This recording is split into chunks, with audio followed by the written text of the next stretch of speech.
직접 만날 수는 없었지만 그 1년 동안 보강토를 어떻게 쌓아야 할지 착공 전에 반드시 꼭 확인해야 하는 사항입니다. 설계 변경이었습니다. 왜일까요? 구조체는 아니라는 뜻이기도 합니다. 골조 타설 공기를 줄이는 가장 핵심입니다.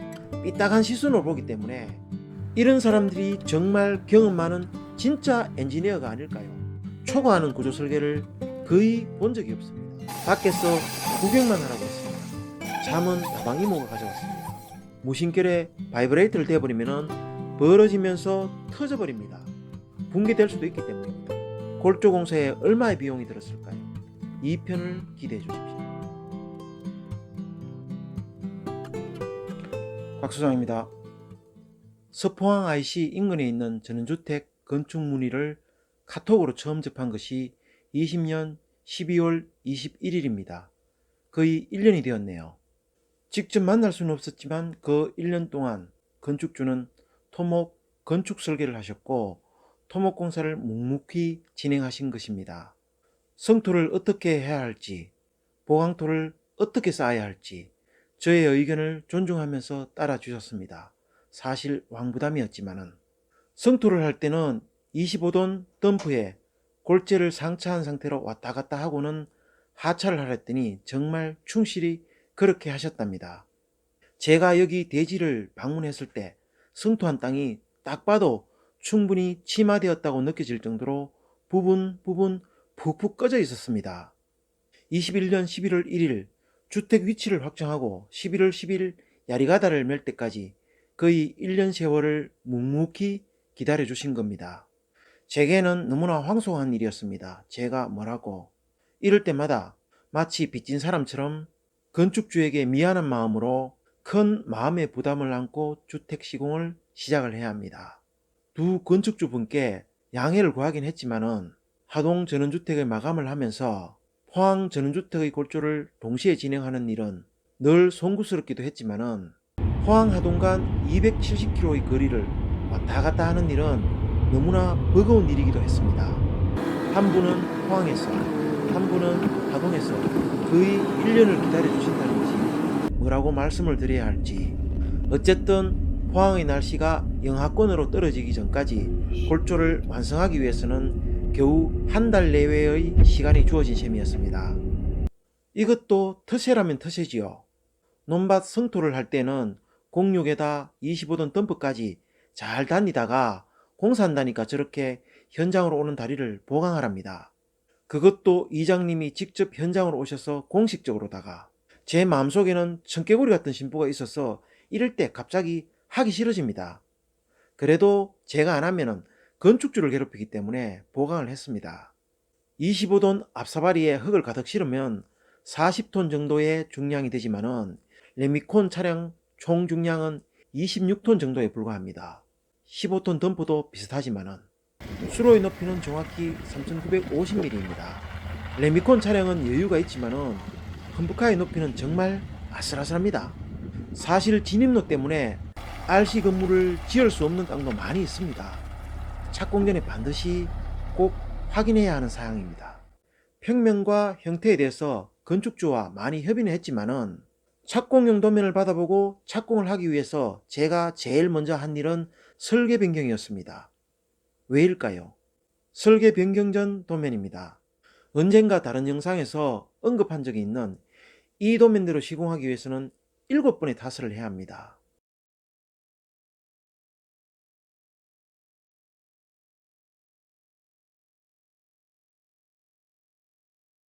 어떻게 보면은 성토 다짐한 부분은 청고나전 지하층 한 층으로도 볼 수 있습니다. 여기서 1층 슬라브를 잘 보셔야 됩니다. 보시는 것처럼 1층 슬라브는 옹벽과 분리되어 있습니다. 말하자면은 구조체에 정착되어 있지 않고 성토된 흙 위에 얹혀져 있습니다. 구조체라는 것은 최소한 자중을 견디는 자립이 기본인데 흙에 의지해 있기 때문에 구조체는 아니라는 뜻이기도 합니다.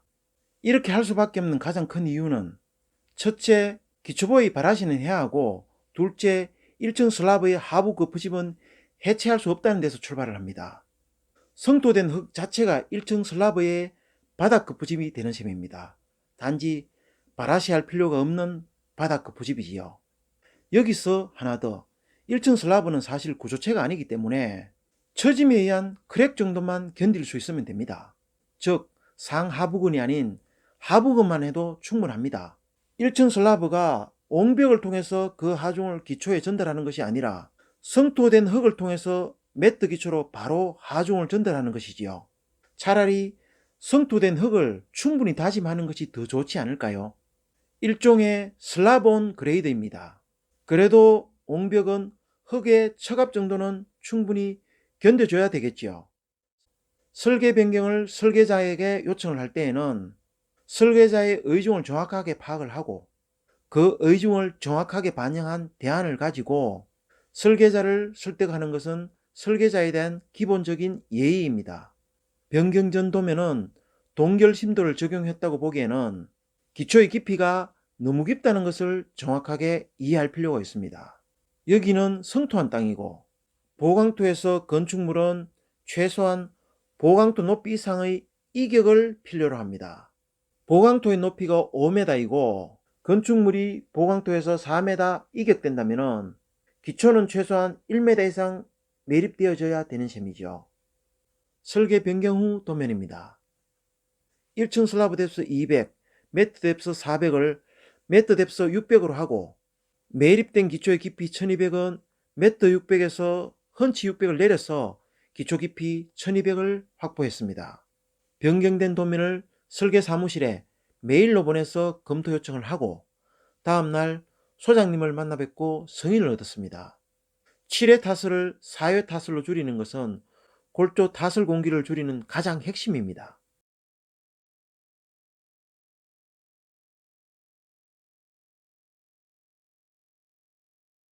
공기도 당연히 줄겠지만 공사비도 절감됩니다. 건축주는 저를 믿어주시기 때문에 쉽게 수락해 주시겠지만은 설계 사무실을 설득하는 일은 정말 자존심 상하는 일이 되곤 합니다. 다행히 여기 설계 사무실의 소장님은 포항에서 설계 사무실을 운영하는 친구와 친한 선후배라 오해 없이 얘기를 풀어나가기가 쉬웠습니다. 보통 시공자의 이런 설계 변경 요청을 삐딱한 시선으로 보기 때문에 얘기를 꺼내기가 쉽지 않습니다. 어쨌든 흔쾌히 설계 변경 요청을 받아들여 주신 설계 사무실 소장님께 감사의 마음을 전합니다. 다만 감리자 입장을 생각해서 특파기 전에 진해력 테스트를 하고 구조계산상의 허용 진해력 확인을 부탁받았습니다. 그 정도쯤이야 뭐 쿨하게 4,50만원 정도 써야죠. 옛날에는 특파기 후 지저리 상태를 보고 건축물의 구조 기준에 관한 규칙상에 인정된 집안의 허용 진해력을 설계자의 경험으로 확인하고 허용 진해력을 인정했습니다. 점토로만 성토를 하고 다짐을 하지 않았거나 푹푹 빠지는 뻘이 아닌 이상은 주택에 필요한 진해력 정도는 확보가 가능하다는 것을 조금의 경험만 있으면 다 아는 사실입니다. 하지만 전문가의 그런 경험을 중요시 하기보다는 사진과 서류를 더 인정하는 그런 분위기로 전환되었습니다. 그래서 저도 특파기를 하면서 진해력 테스트를 했습니다. 이런 사람들이 정말 경험 많은 진짜 엔지니어가 아닐까요? 특파기한 지질의 상태만 딱 보고 170, 80 이상 장담하면서 그레이딩 없이 그냥 테스트를 진행하자고 했습니다. 그러면서 공투 궤도로 그레이딩을 진행하면 200 이상은 충분하다고 합니다. 이 말을 저는 두말 필요 없이 믿습니다. 당연히 진해력이 걱정이 되어서가 아니라 그래도 그림 타설을 좀 더 편하게 하기 위해서는 그레이딩은 할 수밖에 없습니다. 그분 말 맞다나 200 이상 당연히 나오겠죠. 저도 압니다. 이런 잡석 섞인 땅은 진해력이 200 이상 나온다는 것을. 정말 그분은 경험 많은 엔지니어 맞습니다. 맞고요. 이틀 뒤에 나온 평판 재하시험 보고서 역시 허용 진해력이 188.7입니다. 107, 80 이상은 분명히 나온다고 했는데 다짐을 안 해도 아마 그레이딩을 했으니까 허용 진해력이 200 이상은 충분하다고 한 말 역시 저는 믿습니다.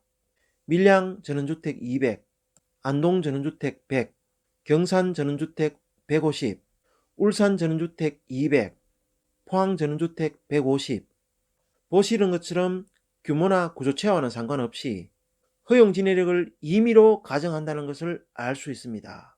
다만 경험 많은 구조기술사라면 집안의 상태를 고려하여 허용 진입력을 임의 가정해서 구조 계산을 하고 진입력 확보가 의심이 되는 경우에는 기초 자체를 보강을 한다고 보시면 됩니다. 하지만은 주택에 대해서 진입력 200, 매트 뎁스 400, 기초 상하부근 HD 16mm 200피치를 초과하는 구조 설계를 거의 본 적이 없습니다. 그런데 포항 전원주택은 매트 뎁스 600, 기초 상하부근 200피치로 제안을 했고 실제 또 그렇게 배건을 했습니다.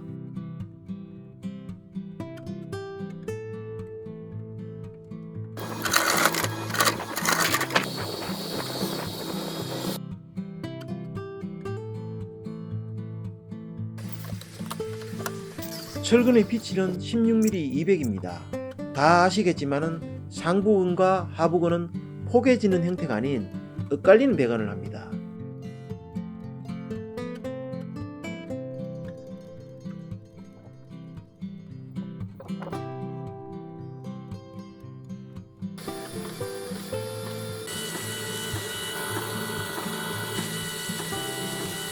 타설공들은 투입이 되면 습관적으로 바이브레이터를 사용하기 때문에 상부근의 하부변이 채워질 때까지는 밖에서 구경만 하라고 했습니다. 잠은 다방이모가 가져왔습니다. 시골에는 이런 데가 많이 있죠. 만원에 10잔 정도를 입맛대로 다 줍니다. 거기에다가 참으로 빵 셔틀까지 꼭 대접받는 기분입니다. 만원으로 이렇게까지 생색낼 수 있다는 것이 무참도 미리 예약을 할까요? 펀치 600 플러스 매트 600의 레미콘 처갑을 견디기 위해서 급부집 하부는 폼 타이로, 중간 부분은 외부 쪽에 버트렛으로, 그리고 내부에는 철근과 급부집을 폼 하나에 2개 정도로 가용접을 해도 밀리거나 벌어지거나 심지어 터지기도 합니다. 기초는 지표면에 대부분 매립이 되기 때문에 사실 표면이 매끈하게 잘 나올 필요는 없지만은 타설공들은 재료 분리로 인한 본보가 생기면은 쪽팔린다고 생각하기 때문에 급부집 바닥부터 깊게 바이브레이터를 넣어 마무리하려는 그런 본능이 있습니다. 바이브레이터는 중독성도 있습니다. 재밌거든요. 따지고 보면은 본보의 발생 책임은 타설공에게 있고 급부집 터짐의 책임은 형틀공에게 있기 때문에 그런 영향도 있습니다. 특히 현장에 서로 모르는 형틀팀과 타설팀이 들어오면은 이것 때문에 충돌이 생기기도 합니다. 서로 탓하는 거죠. 제가 보기에는 둘 다 책임이 있습니다. 그냥 우리 일이고 우리 책임이다 라고 생각하면 조금은 달라질 텐데요.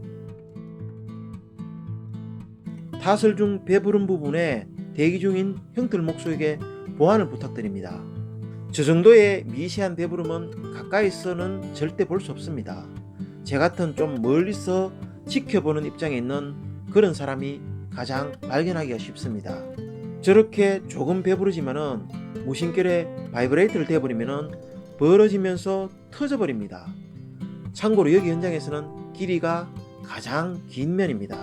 심각하다고 판단이 되면은 공사를 중단하고 보완을 한 다음에 타설을 진행해야 되겠지요. 정말 심각하면은 터질 때까지 기다릴 수밖에 없습니다. 섣부르게 덤비다가는 붕괴될 수도 있기 때문입니다. 광주의 아파트 붕괴도 저런 조그만 벌어짐부터 시작을 했습니다. 터파기에서 기초 타설까지 유빌, 해체까지는 8일이 걸린 셈입니다. 설계 변경으로 레미콘 15루베, 철근 4톤, 금액으로 따져도 자재비에서 5,600만원 정도의 절감을 예상할 수 있습니다. 펀치와 매트는 일체로 타설을 하고 타설 횟수도 기초보 타설과 1층 슬라브 타설을 줄였기 때문에 2번 줄었습니다. 타설 횟수가 줄면은 펌프카의 사용 횟수, 타설공의 투입 횟수 등 공사 비용이 줄 수 있는 항목들이 너무나 많습니다. 그러면 도면 표기상 54평, 구조체 74평인 포항 기계면 전원주택은 골조 공사에 얼마의 비용이 들었을까요? 철근과 레미콘은 얼마나 들어갔을까요?